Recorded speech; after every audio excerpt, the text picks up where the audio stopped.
Evening, everyone. He's done it again. Trump's done it again.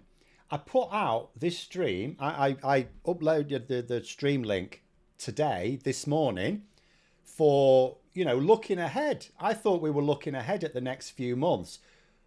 Will Trump have to abandon his policy? Not publicly, obviously he'll save face, but will Trump have to accept that his policy is going nowhere, or will he invite a very deep recession in America? That was the question. And then he couldn't even wait a few hours. He's backed down again. I'll go over the details in a moment. So what's happened is Trump has now applied exemptions to certain imports. These exemptions include smartphones, computers, and computer components like LCD screens, semiconductor. I think there were already some on semiconductors or some semiconductor components anyway. But effectively, any sort of like computing component is now exempt. So that represents something like 23% of all American imports into Chinese imports into America. And then you add on to that some of the things that were already exempt anyway, like certain books and things. So I think it's something like 40%. But then you also consider some other things. So the MAGA hats. I saw this being reported. The MAGA hat, those hats that people in America wear as a sort of indicator that this is an idiot, please steer clear of them. They pay $50 for those hats in America. I was blown away when I found that out earlier this week. $50, right, for a hat. A hat that makes you look a fool. But it doesn't matter. They cost, the Chinese companies who make, because they're made in China, the Chinese companies who produce them are selling them for $1 each. So they're selling them for $1. Then there's obviously transport costs to get to America, right? And then at the other end, Trump is charging $50 for his cultists to buy them. So, and then the same thing will apply to textiles in general, clothing, stuff like that, right? They're produced in China very, very cheaply, but they often mark the price up in America. So they will probably be able to absorb the tariffs without even putting the price up, or they may put the price up a little bit. If you're able to buy something from China for $1 plus transport and sell it for $50, you probably don't need to change your prices at all. Or if you do, you maybe put it up by $1 to make up for it, right? To make up for the tariffs. So there's actually now, you would think, quite a lot of the things being imported into America from China that are going to be effectively exempt. Chris, they're saying $50. Did I hear that right for a basic off-the-shelf baseball cap? Yeah, $50. I looked it up because I saw a meme and I thought they don't pay $50 surely. And look, they do. They're on the Trump's merchandise store for $50. So and then you think to yourself, so why has Trump exempted like smartphones, for example? I mean, there's lots, but just, let's look at smartphones. So iPhones, it will be one of the things covered. That'll be the most famous one. Why would he exempt those, right? Did Tim Cook slip him another $1 million? Who knows?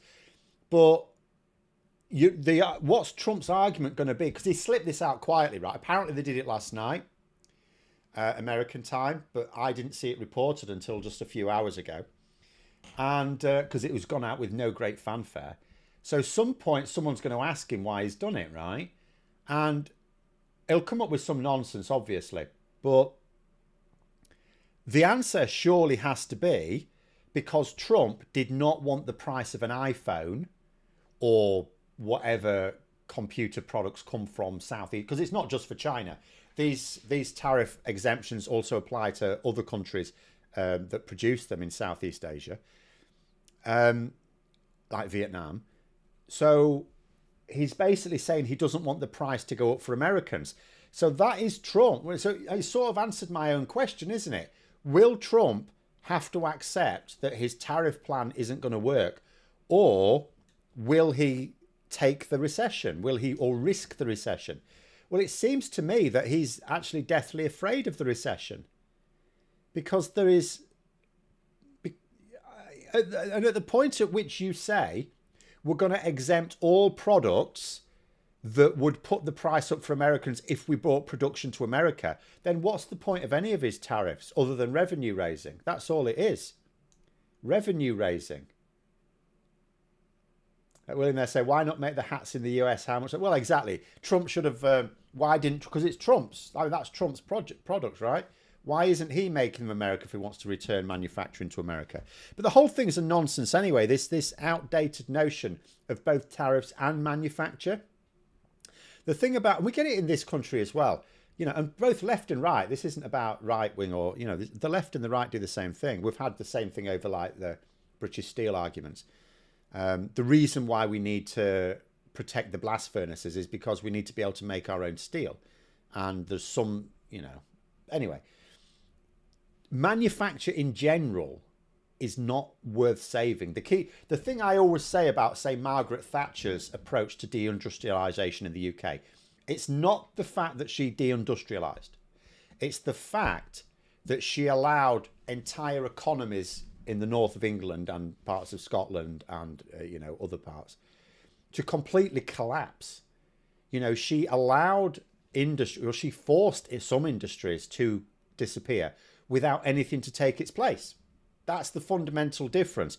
Labour are actively trying to wind down some old industries, but make sure that there are jobs in place so the whole economy doesn't collapse of a particular area. So, you know, if British Steel, for example, had gone, let its blast furnaces run down, that's it. That's 3,000 or just under 3,000 people directly out of work. And I can tell you, I've lived in Scunthorpe and I'm still just down the road from it. There are so many jobs that are indirectly linked to it. So the whole town would have gone to the dogs. You just can't make up for that, because it's not just, the figure quoted is 2,700 jobs. It's way more than that. It's multiple times more than that, the jobs that depend on that steelworks. So if you want to get rid of the steelworks, which we actually don't, because steel is actually important even in the 21st century. But if you did, you need to replace it with something else. But the thing is, manufacture is, it's a very, the reason why, you know, you associate manufacturing increases with countries like China and India and some other countries in you know, in Southeast Asia, it's because they have a lot of workers who will do the work for not very much in terms of dollars. And you replace that elsewhere with services. Services are a higher value product.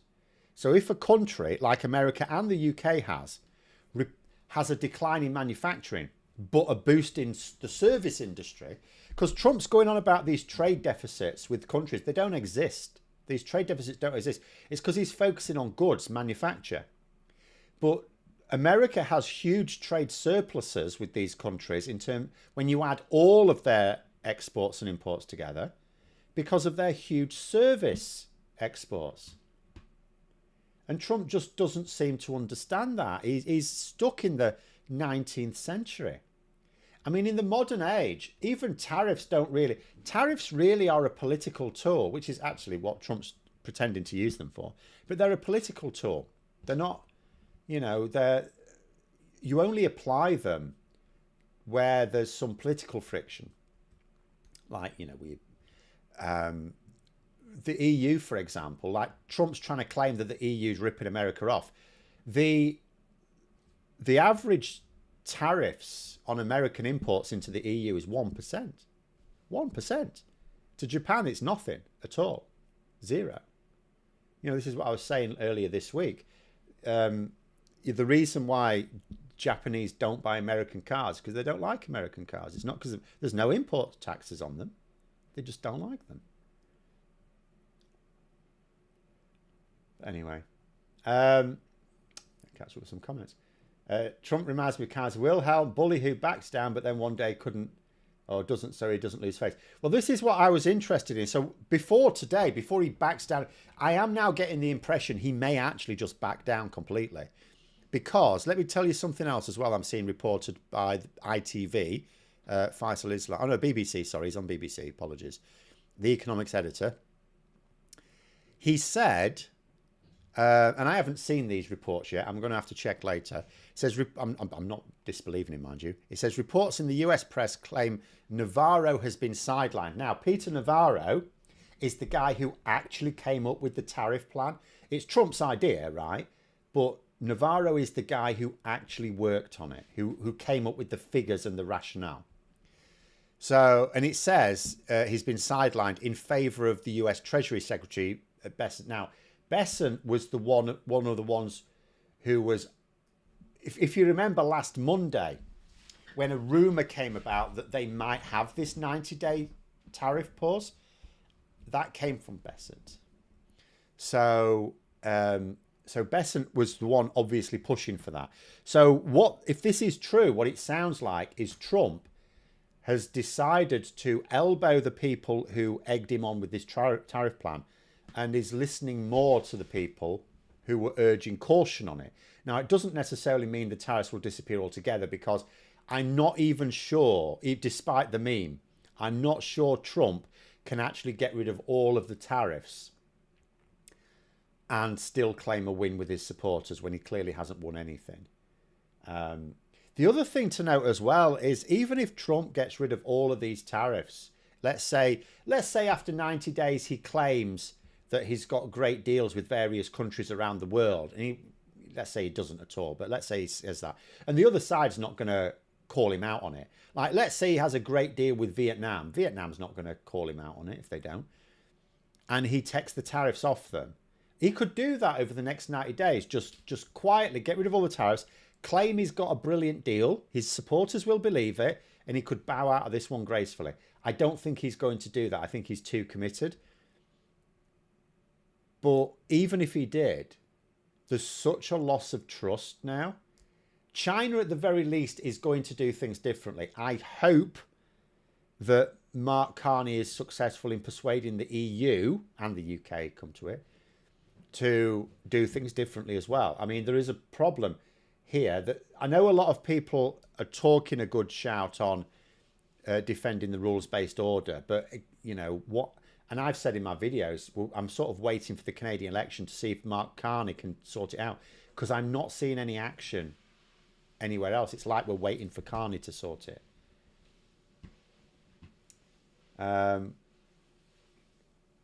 Trump is comparing a developing country producing goods with a rich developed country that can buy more than it can produce. Well, this is it as well. This is what he doesn't seem to understand. And it is a lack of understanding. It's not that Trump is lying. He does lie, but he genuinely doesn't understand this. A poor country cannot afford to buy a lot of what America produces, right? It has to pay Americans way more than a worker in Vietnam. Let's take Vietnam as an example, because they're bigly hit by this. So the average worker in Vietnam gets paid manufacturing worker, factory worker, gets paid way less than the average worker in America. So therefore, the goods that are produced in America are going to cost more. So it stands to reason that people in Vietnam cannot afford to buy that much. There's not everyone's poor in Vietnam, but by and large, the population cannot afford to buy a lot of American produce. But the American average member of the American population can buy Vietnamese goods because they're produced much cheaper. I mean, it's obvious. But he doesn't understand. Like, here's the thing. Like, Trump based these tariffs on deficits. So is he saying that he is going to have to make sure that the new deals he gets with these countries will result in a zero deficit for America on goods? Because that's impossible. He cannot actually get a deal with Vietnam that results in no goods trade deficit with Vietnam, because Vietnam cannot afford to buy obviously more American stuff. And Vietnam cannot afford to agree to do something that reduces its exports to America in line with its imports. Because it's one or the other, isn't it? Or a combination of the two. In order to get a zero goods trade deficit with Vietnam, Trump has to force Vietnam to either buy more American stuff, can't afford it, or export much less to the United States. Well, they can't afford that either. They need it for their jobs. So it's an impossible scenario. And this is why I sort of said in the title of the video, because it is an impossible scenario. So Trump has a choice. He either has to accept that it's an impossible scenario and massively water down his tariffs policy. In other words, he has to do to his tariffs what homeopaths do to medicine, right? Or he has to insist that actually this is the way to do it and the other countries are just being obtuse. And after the 90 days, when he's not happy, put the tariffs back up and invite a recession, a deep recession, because there might be a recession now anyway. It might be that's just priced in.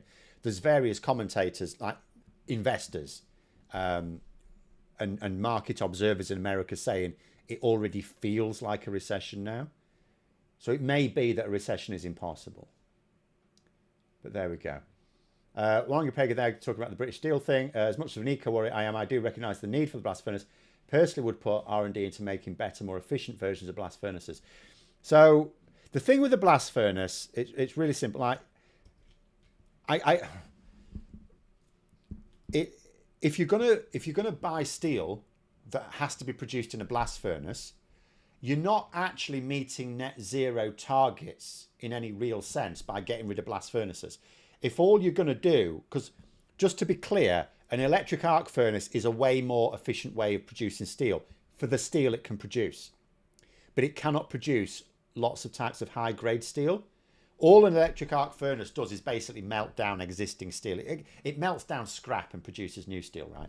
So and for that's fine for a lot of purposes. Electric arc furnaces, absolutely. It's not just a low carbon option. They are actually a more efficient way of producing steel for the grades of steel they can do. But there are types of high grade steel you need to produce from iron ore, and because you need different components into it, which needs to be put in at that sort of stage. And you can only do, there are technically lower carbon versions of blast furnaces, but again, I think that would be too expensive. But if you're going to close down your blast furnaces and then buy this virgin steel from India, say, because we're into an Indian trade deal, right? Then you're not reducing your carbon output. You're just exporting your carbon output to India. It's the whole point of net zero. It's supposed to be to reduce the levels of carbon in the atmosphere, or to at least reduce the increase in the carbon levels in the atmosphere. And you don't do that if you close down a blast furnace in Scunthorpe and then buy the steel from a blast furnace in India or China or America or Italy, right? It's a complete nonsense. So yeah, this is the problem with politics. It ends up in very tick box territory, doesn't it? Oh, blast furnaces produce lots of carbon. We need to do net zero. Oh, blast furnace, get rid of blast furnace. It's like, yeah, but you're not reducing your carbon output. You'll be reducing it on a form, but you won't actually be reducing your carbon footprint because you still need the steel. So you might as well bloody well produce it yourself. Anyway, we will see. I was confused by the debate today on that point. I do not actually know whether Labour intend to keep the blast furnaces long term or just as long as it takes to replace them with electric arc furnaces. My understanding before today was that they actually intended to get rid of the blast furnaces altogether and just have electric arc furnaces in the UK. That was my understanding. But then the first thing Jonathan Reynolds said to me, said to Parliament today, I'm not sure. But yeah, I think it's short-sighted not to have any blast furnaces. But anyway, going back to Trump here, Chris said, all I know is because of Trump's lunacy, my sales have slumped this week. Been on several forums. Other micro business also suffering this week. Well, And it will always be smaller businesses that do. Always. A larger company can't, I mean, yes, they're hits, of course they're hits, but they can try and rearrange supply chains. They can actually afford to bring production back to America and just charge an extra $100 or $150 for an iPhone. They could do that. The company will, Apple will still exist. It may not sell as many. I mean, you would think a natural consequence of that would be that people will hold on to their current iPhones for a couple of years more before they get a new one, right? The price of something going up, the price of cars going up means that more people, for example, will just keep hold of their car for a bit longer before they get a new one. Same with an iPhone. So they'll sell fewer iPhones, they won't make as much money, but the company will still exist. Apple will still exist, and it will still be a very profitable company. Whereas a small business, they can't just shift production. They can't necessarily just change suppliers. You know, they can't absorb the costs of tariffs. So small businesses, whenever you raise any trade barrier, tariff or non-tariff trade barrier, a small business will always suffer more because they are less able to adapt. It's like the difference between adaptation and extinction, isn't it? Derek, they're saying, oh, hold on, sorry. No, John's saying, I read today that a blast furnace can be shut down, restarted, but it's very inefficient and expensive to do so. Yeah, okay, I'll explain why it's technically possible, but you realistically not. So for those who don't know how blast furnace works, it's just literally a massive open air furnace. And it's open air because because of the temperatures needed, you need lots of air going in. You can't just pump it in very easily. So into it, you are constantly pouring iron ore, coke from the coke ovens, and limestone. The limestone is to get rid of impurities. It's not part of the steel. You're constantly pushing it in, right? So you have at all times, you've got molten steel in a blast furnace, and you siphon some away, and you're constantly pouring more and more in. So if you suddenly stop, what happens to the molten steel is it will go cold and solidify. So then what you've got is you've got a blast furnace, and then just steel. Imagine this structure, largely hollow structure, and it's just full, half full, say, or third full of solid steel. How would you get rid of that? That's the problem. You can't start the blast furnace up because where you need to create the heat is it's full of solid steel now, and this is the problem. One good pagan saying, yeah, which is why I wouldn't get rid of the blast furnaces. Put money into research and development to improve blast furnaces. I gather there are actually lower carbon versions. I can only imagine the cost is at the moment prohibitive. Which I know facing a climate crisis might seem a weak argument, but unfortunately economics is always the argument that trumps everything, pardon the expression. William, they're saying Trump can make 180-degree turns on any of his policies, and his loyal followers will accept that complete change of plan. Only he could retain support while trashing his own campaign things. Yes, I think that. I'll tell you where the problem is. I don't think the problem are the committed MAGA supporters, the $50 hat wearers, right? I don't think they are the problem. I absolutely accept that Trump, like I've just said, Trump over the next 90 days could easily, he could invite, the Vietnamese government. I know I'm picking on Vietnam a lot, but they are one of the hardest hit. Could invite the Vietnamese government in, have a talk with them and say, look, we need a better deal. So they take the existing deal and just say, can you reduce your tariffs on this? And they'll say, we already don't have tariffs on those. To which Trump could just say, oh, brilliant, excellent. Can we agree that you have agreed to have zero tariffs on these imports then? To which they'll go, yeah, sure. Can you get rid of your tariffs on us? Yeah, I'll do that. He could do that. He could come out with the same bloody deal. The Vietnamese government would be more than happy to talk to the American public and say, Donald Trump, we have agreed to lower our tariffs on US imports to zero. They'll be more than happy to do that. And then Donald Trump will say, there you go. That's the art of the deal. I've done this great deal. Now I will reduce the tariffs on you. And the MAGA hat wearers would eat it up. absolutely eat it up. And he could do that with every country in the world. Every single country in the world. The problem is not the MAGA hat wearers. The problem are the ordinary voters who voted for Trump, who are going to be a little bit more critical than that. I'm not suggesting they're necessarily the greatest of critical thinkers, because they did vote for Trump at the end of the day. But it's the ordinary voters who, even with voter suppression, could still kill the Republicans in the midterms, who, let's face it, if Trump gets rid of those tariffs, as I've described, saving face, where he claims he's got these great deals, the result is still lower valuations for American companies, tech companies, which means that people's pensions have, what do they call them, the 401ks, they've still been hit. It means you've got recession will still, I mean, inflation's going to go up. Really, all there's to it.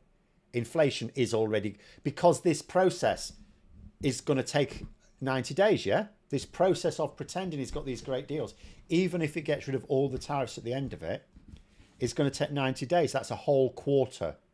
So that's a quarter where they're going to have to post a reduction in negative growth, a reduction in the size of the economy. And because people may not trust Trump to stick to it because he's a lunatic, he may find that people avoid doing business with America where they can. And you actually end up in recession anyway. So then you've got these normal voters. They're not MAGA nuts. They're just normal voters who went, I want eggs to be cheaper. And they'll think to themselves, well, now eggs are way more expensive. And they are way more expensive. And what have we got out of it? We don't seem to have got anything. You know, they will want to see results. It's a bit like in the UK with Brexit. I keep saying there's lots of people in this country who've realised that Brexit hasn't worked for them. Not because they're seeing the damage of Brexit. They're not seeing it. They just didn't see the benefit. They were promised benefits and they didn't get them. Same problem for Trump with these ordinary voters. He promised them benefits, specific benefits. They're not going to get them. And that's Trump's problem. If he claims victory, then people will be expecting the benefits he promised. He's claiming victory, so we're going to get the benefits. When may we expect the benefits? You bet your ass it's going to be before the midterms in 2026. If Trump is claiming victory in what would 90 days be? What, July, summer? Early summer? July? If he's going to claim victory by July 2025, then Americans should certainly be able to see the benefits to themselves by the autumn of 2026, or fall of 2026. But anyway, Rob's saying we have to get back to the EU, it's national security now. Well, I would agree. I'm afraid most of the public don't agree yet. I would like to see the argument being made. Captain Coconut there saying this might be a good point. Doesn't China have a lot of US Treasury bonds? Yes. Now, this is a sticky situation. So does the UK, in fact. The UK has a lot, in fact. Now, someone did ask me on either Twitter or Blue Sky, I forget. And I can't give you an expert answer, by the way, but I'm going to speculate. And they said to me, why can't we use this fact to put pressure on Trump? You know, we hold a lot of American bonds, right? And I suspect the answer is twofold. First of all, from the UK's point of view, one of the reasons why we're being very, very diplomatic with America, it's not just habit. There is a habit, I think, there. It's also the fact that we need them to carry on supporting Ukraine. And at the moment, the UK government is pretty much the only government, it's not the only one, but it's close to the only one that Trump is listening to over Ukraine. China's sort of trying to be neutral on Ukraine, but it's certainly not sticking up for it. The other reason I suspect is there's a very nasty rumour being discussed amongst MAGA types, senior MAGA types, about the prospect of simply... Because Trump's problem, remember, the problem that caused him to back down last week, and again last night apparently, is America is going to struggle to service its debt. What Trump has actually done is to massively increase the cost of servicing US debt. there are people, because remember, Trump is surrounded by economic vandals, and there are some people, senior people in MAGA, who are saying, so what happens if we just default then? And that may be why you don't necessarily, and that's my speculation, by the way, I've not heard any economists say this, but that may well be why no one really wants to push America, or no one necessarily wants to leverage their US Treasury bonds, including China, because the consequences of America defaulting would be fairly horrendous. Fairly horrendous. But there we go. In fact, Urban Legends looked it up there. US bonds, in terms of rankings there, first Japan, second China, third UK. Yeah, I know we do have a lot. Hopefully you're right about Trump losing most of the votes in the middle of the political spectrum. I see no way he cannot, because he's caused them material harm. Now, he promised them short-term pain for long-term gain. Where's the gain going to come from? There is no way of him win. Sorry, there is a way of him winning. There is no way of those ordinary American voters winning out of this policy. They cannot win. They can only lose. They've already taken the pain. They've already taken that pain, the bitter pill, the medicine. Where is their payoff? Now, Trump can carry on arguing until the cows come home that it'll take a few years. I am telling you, those normal American voters, not the MAGA nuts, the ordinary American voters, they are going to decide that the midterms, for those who take part in them, is time enough. We've seen it in this country. Like, one of the reasons why Labour are doing badly in the polls is people think they should have been able to bring the change much more quickly than they have been able to. So why would they be any more patient with Trump? Labour haven't even really caused a lot of people pain. There are some people. But in terms of most normal, like your average voters, Labour haven't actually done anything to cause... They've not pushed short-term pain for long-term gain, like Trump has. Trump has hurt everyone in America, including his rich billionaire buddies. S-Fax there, love, mentioned default while I was typing. In fact, yeah, you've actually just said, how catastrophic would American default be? Yeah. The economic system at that point, like, countries have defaulted in the past. It has happened. Greece has done it a few times. There's been other countries as well. But if America were to do it, America is, well, in theory, it's not anymore, obviously, it's abdicated, but has been leading the economic system, the global economic system for decades. If America defaulted, it's a question of confidence, isn't it? Like our economic system, the global economic system, is a sham. You know how you get particularly left-wing economists who will keep saying there's no such thing as money, so we can just the government can spend as much as it's like. And it's like, yeah, there is no such thing as money. Money is literally just, it's just stuff. It's bits of plastic these days, not even paper. And it's not even that. It's really numbers on an Excel spreadsheet. That is money. But the reason why it works, the reason why the government cannot just spend what it likes, because it doesn't exist, people have to believe it does have intrinsic value. Because if you're going to exchange your labour for some of these numbers and for many people who don't even use cash these days, it is literally numbers on a digital screen. If you're going to exchange your labour for numbers on a digital screen, you need to be confident that those numbers have value that you think is reasonable for that exchange of labour, that you can then use to buy other things that you want. At the point at which countries default, all of a sudden that country is not as valuable as people thought it was, and that's a big problem. If America defaults, I don't even know what would happen. I mean, that would be ruinous. I always said that. The average American is not an average human being. No, I don't believe that. I think people all over the world are fairly average. We don't judge a country by its loudest voices. Most people are just, they don't intend people harm. They just want to get on with their lives. How many trillions has disappeared? Money never been more fake. Well, it disappeared from the stock market. It's not that the money disappeared. It just went somewhere else. That's all. But I think it's something. I think it's. I don't want to make up numbers, but I've an inkling. It might be close to 20 trillion worldwide.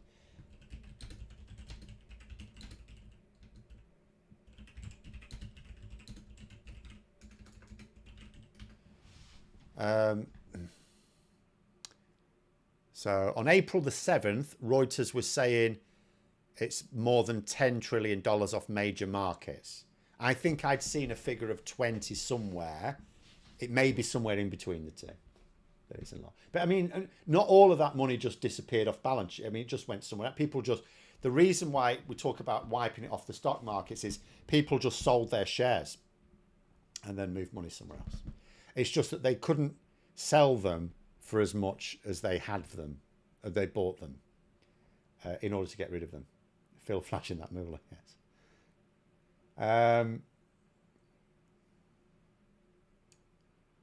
But I mean, you know, I mean, the dollar could easily, if Trump had carried on, not even be, because that was the thing that really triggered Trump. It was the bond market sell-off, wasn't it? You know, you get a situation, you effectively have almost a run on the dollar. And in a situation like that, because what was happening is people were trying to sell those bonds just for whatever. Like, one of the things, people don't always appreciate this, because you might imagine, so you want to sell because you don't think it's any good anymore, but you have to sell for a reasonable price. So think about pension funds. So pension funds obviously invest. And they invest a lot on bond markets because they're usually quite stable. Pension funds have to constantly pay out. So, because as soon as you retire, then you are going to draw on that pension. So the pension funds are constantly having to pay out to their customers, which means they need a certain amount of liquidity. So sometimes, like, and other funds may do the same thing as well, but a pension fund, just as an easy example, if it doesn't have the funds to pay out, it has to pay out. So it will sometimes be forced to sell its shares, its stocks, for less than it really would want to. So you sometimes even sell good stock. And that's where you have a problem. When you've got funds that are having to not sell the bad ones, the things like, you know, obviously you put massive tariffs on China. Apple is a much less valuable company all of a sudden. So obviously its shares are now not junk, but, you know, they're much less valuable to you. But even people were selling even valuable shares just to get that liquidity. And it was going to create a proper doom loop, and that is what forced Trump to back down. What does run the currency really mean? It's when it literally just means when people want to sell it at all costs. They do not want to, because normally what happens is when you want to sell your shares or bonds, whatever, you say, I want to sell some of these. There are people waiting to buy them, right? A run on a currency means that there aren't the people to buy them. You're trying to sell them. There is no one to buy them. So the value just plummets. And effectively, the central bank then has to come in and buy them because you're just trying to dump them for whatever you can get. So you almost get to a point, if you're not careful, where the currency will be considered literally worthless. In fact, I think was it SFAX who mentioned that there was a time when but there's been times in the past where countries have used the dollar rather than their own currency because their own currency was worthless, and a currency becomes worthless when people don't have confidence in it. So you'll have people in some countries that will use US dollars even though their country's got their own currency, but they don't trust their own currency because it's too volatile. It changes all the time. So they'll stick to dollars because that's like the world standard.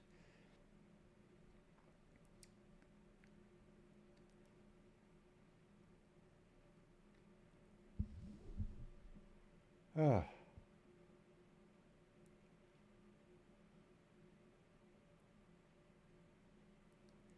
I think he'll... Oh, hold on. What was this about in terms of what Trump will do? Because I'm quite interested in seeing what Trump will do now over the next few months. Because This is backing down. Like, he's backed down on every country apart from China, because he'd lose face if he backed down on China, because China retaliated big style. He's now effectively backed down on China. Now, obviously, there are still tariffs on China, and those tariffs will still be greater than 10% in total. But he's exempted, as far as I can tell, a good 40% of American imports. So let me work this out now. It'd be quite interesting.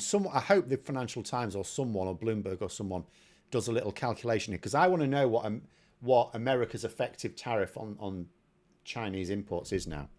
But if we say 145, because the 145 was not for everything anyway. If we say, let's have a look, 0.6 times.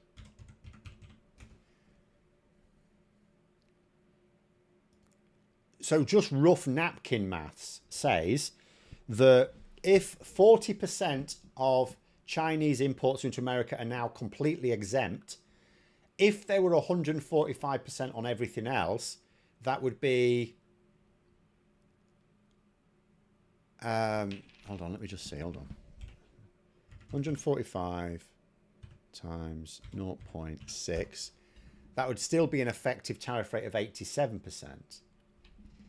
But I think there's other things as well where it won't make any difference. Like I've said, I would bet that because textiles are produced way cheaper by China than are being sold in America, even taking into account the cost of transport, I bet there are some Chinese products where a seller can take the hit.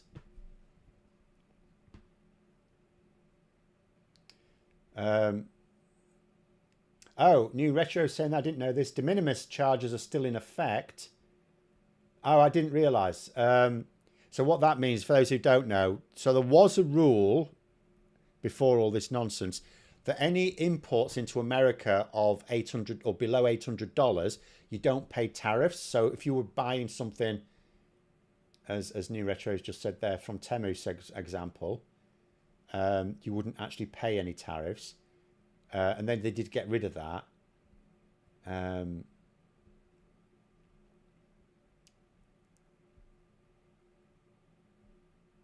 So those charges are still on there. So the people who are buying individual things from China are still going to get hit, potentially quite badly.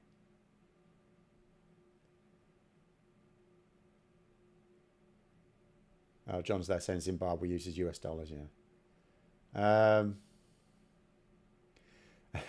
Squidward saying, love to the UK from the US. Do you know what? US needs all the help it can get, quite frankly. We are in a much better place than the Americans are. I mean, I saw, I don't know how many people know this, but just in terms of the latest from the free speech champions, a fella who was standing up for Palestine, you know, one of the Palestinian protesters, peaceful protester in America, and the US government's trying to deport him. And there's a case in the federal courts. We'll have to hope that goes well. But there was a court in Louisiana that ruled on it, and the judge specifically said, she basically admitted that it was a breach of the First Amendment for free speech, right?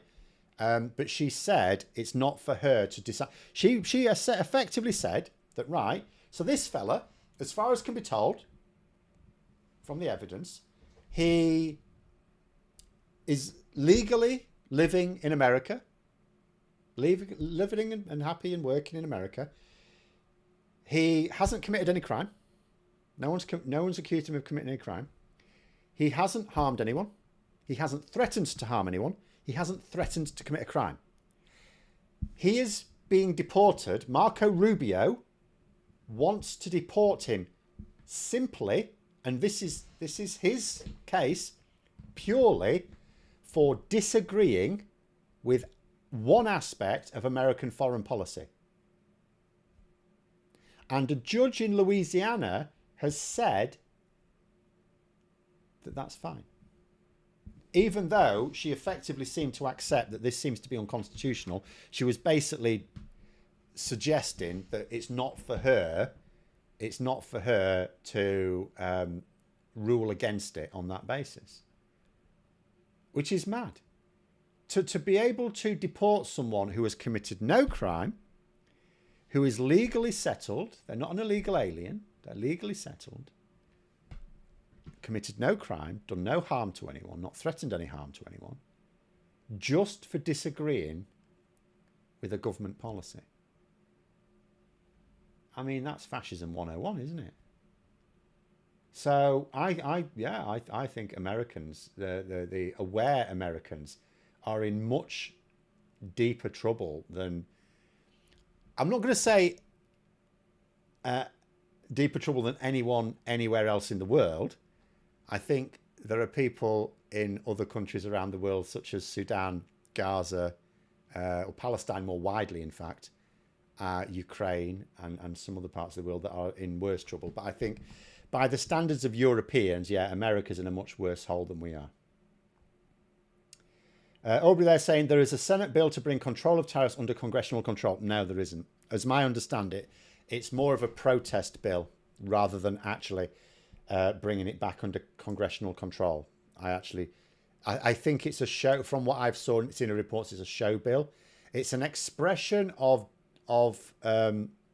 disagreement rather than actually attempt to take that power from Trump.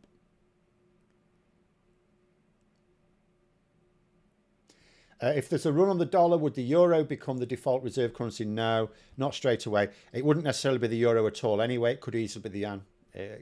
China's currency could easily be the reserve currency. And this is why I think Europe really, I think the EU needs to start taking things a bit more seriously, because China is angling. There's going to be a new, even if it's just subtly changed, there's going to be a new economic system emerging here, because America has abdicated its responsibilities. China would like to lead it, and it could do. So I think the EU has this attitude when it comes to the UK and Canada. Oh, they want better trade with us. Well, we'll listen to their proposals. I would like to see the EU going, do you know what? We need to adapt to this system and actually maybe reevaluate a few things, because a lot of our attitude towards the economy is very much baked in the 20th century, post World War II, effectively. We've still got an economy that's largely based on that, which is also why Trump will be hiding a lot of his corruption in cryptocurrency, because we're not catching up to the new way of doing things.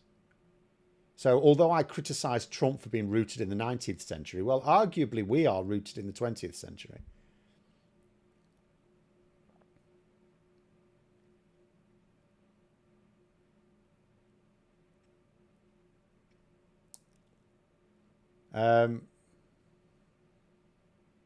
If Trump's using unitary executive theory, then all these court cases will go in his favour.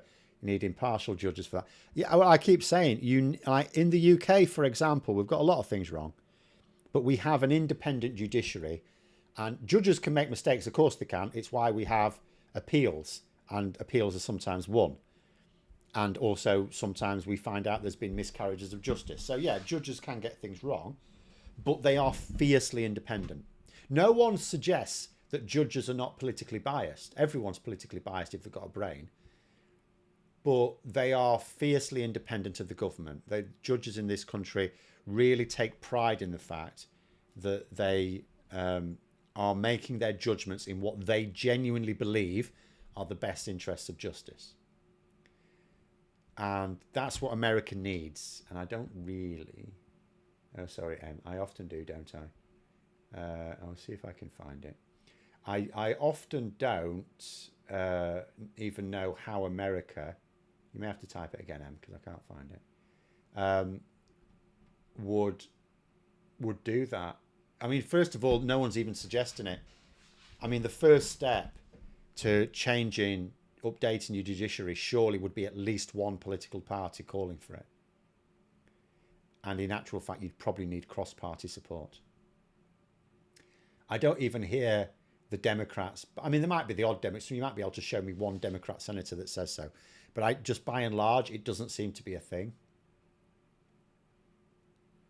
Could I elaborate on what 21st century economic thinking we're missing out on? So first of all, take tariffs, for example.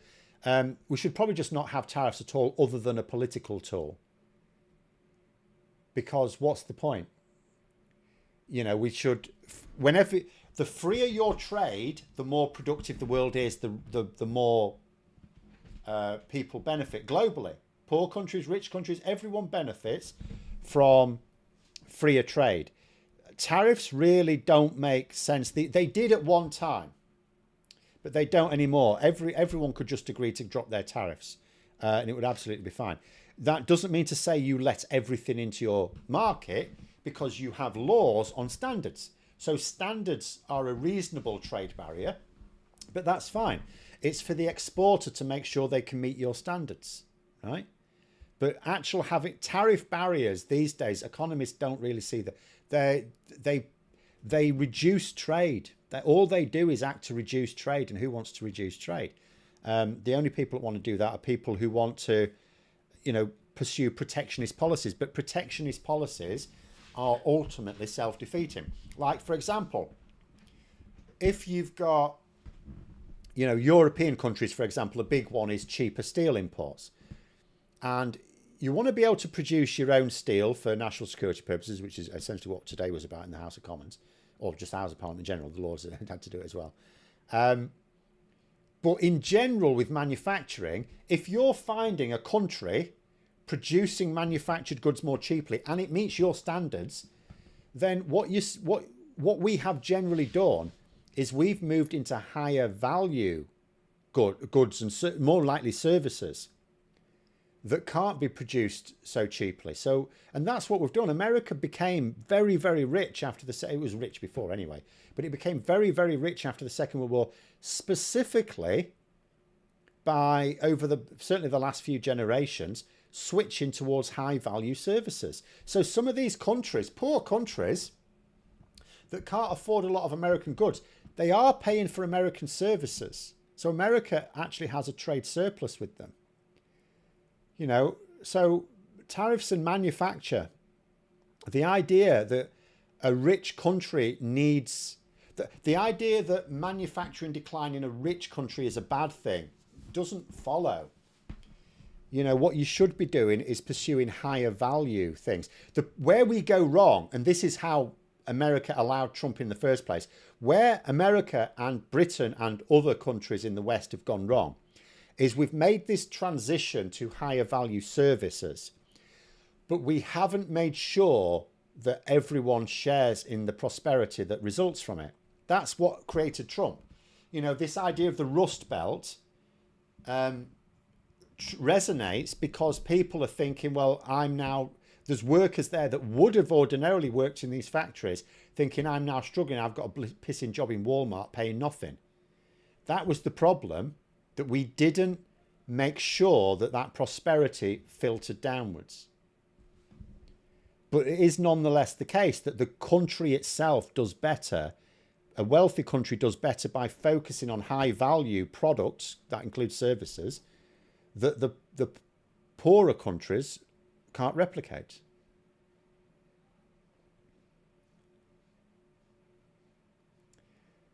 There's mention there about the journalistic integrity. I mean, I said earlier on Twitter, imagine if the media in America, in Britain, in some other Western democracies, imagine if the media always reported the facts in the public interest. Trump couldn't have existed. And in actual fact, the problems that allowed Trump to come to the fore that I've just mentioned about, you know, this failure to pass prosperity onto the wider population, that wouldn't have happened either.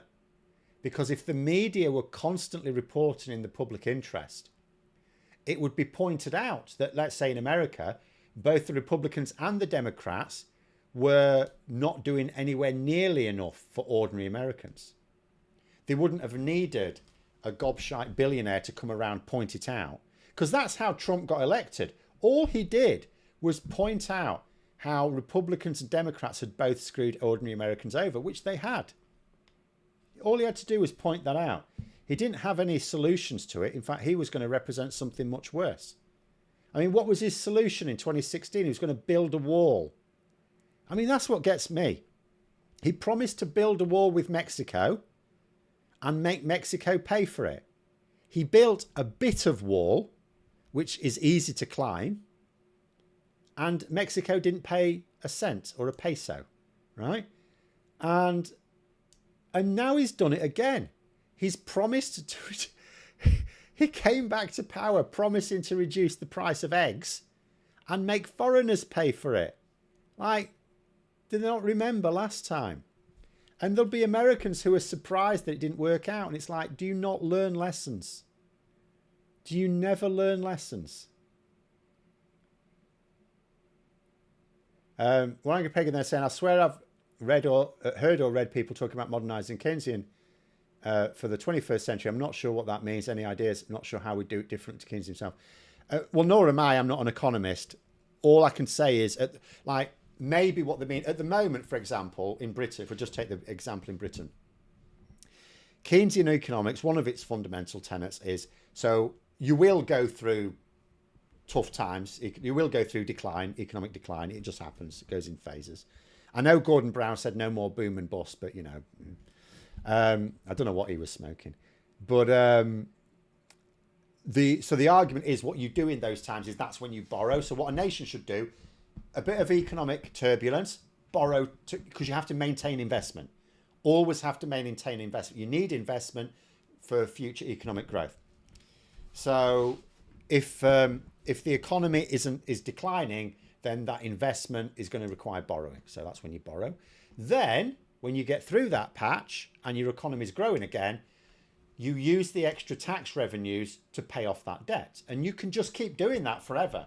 As long as your country has governments that do that, you can do that forever. Whereas, I suppose the problem breaks down where you've had governments that don't do that. So we are now in the position in the UK where our national debt is like 2.5 times what it was before the banking crisis as a share of GDP. It's much more than that in actual pound terms. And the cost of servicing that debt is also more. So the cost of servicing every $1 billion of debt is more. And we've got way more billions worth of debt. So the actual cost of servicing the national debt is huge, which limits the amount we can borrow. So although Rachel Reeves did borrow, and remember, because what she borrowed, the market was expecting about 20 billion. She ended up borrowing about 32 billion, I think it was, 31, 32 billion. So there was a little bit of a wobble. In fact, the Tories were going, oh, this is like Liz Truss then. And it evened out because they had a sandwich and thought about it and thought, yeah, this is okay. But it did show you she couldn't have afforded to borrow very much more, even for investment. And so I guess what you need to do is to think about how you deal with that situation where you've got high debt, high costs of servicing the debt, but you've also had... See, that's what the Tories have left us. They've left us with very high... For us, it's all right saying, well, Japan... Yeah, but for us, that was a very high level of debt. They've left us with this high level of debt, high cost of servicing the debt, and virtually no investment over those 14 years. They just basically pissed the money away. We spent 14 years giving the Tories money, and they just pissed it away. So we had nothing to show for it. So... you probably need a very new approach to decide how to deal with that, and I don't know what it is. I've never heard anyone suggest it. Maggie there saying, I've always thought of Keynesian like Pharaoh's dream, stock up in the good times to be able to survive the bad times. It's sort of slightly in reverse in that you, as I say, you borrow, you don't save up in the good times, but you borrow in the bad times and then pay it off in the good times. Because the government will not actually save money as such. But yeah.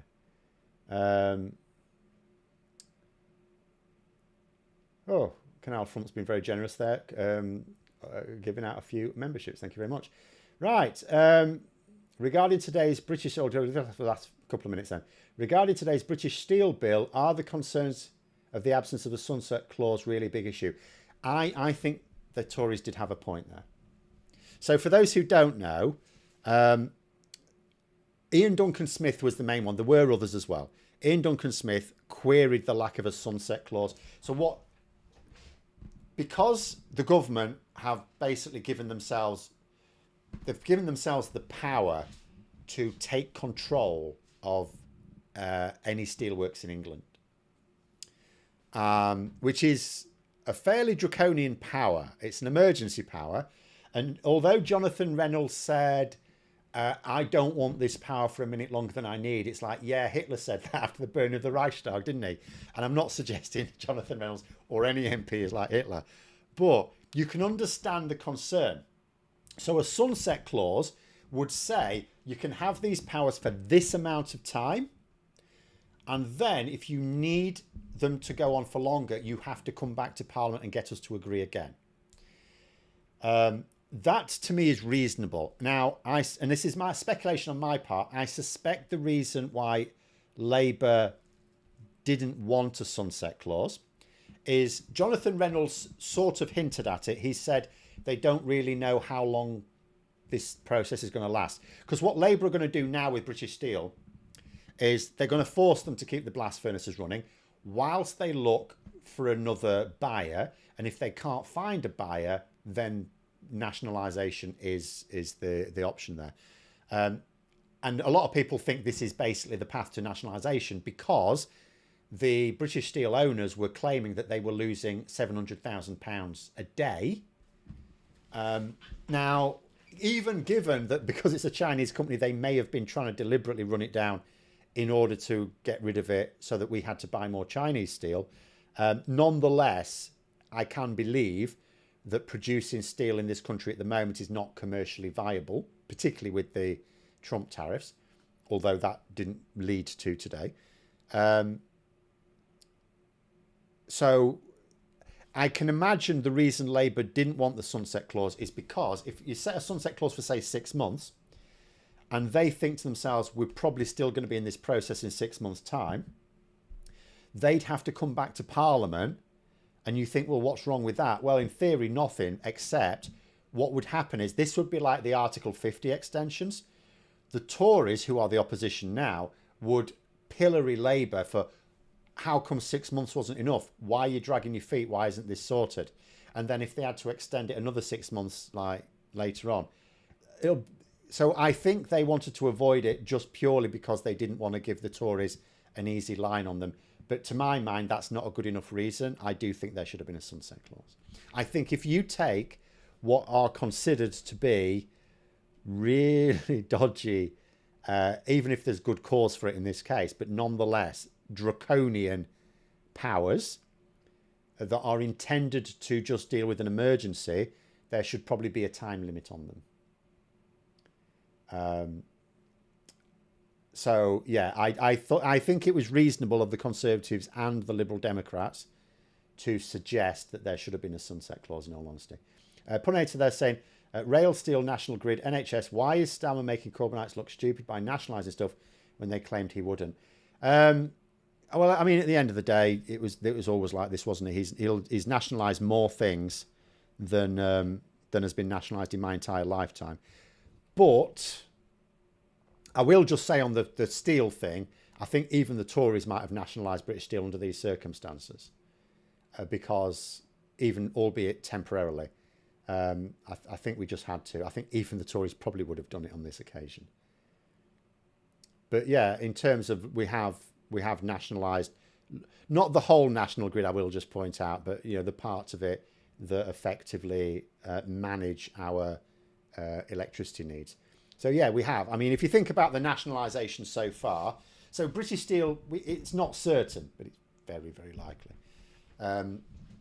But yeah, rail companies, not the railways yet, but rail companies, accommodation for service personnel, that actually cost a lot of money. NHS England was effectively, by bringing, I mean, that's literally what nationalisation is, bringing something under state control. NHS in England was not under state control. It was under NHS England's control and only vaguely following regulations set by the government. There was no day-to-day running by the government, so that's nationalisation.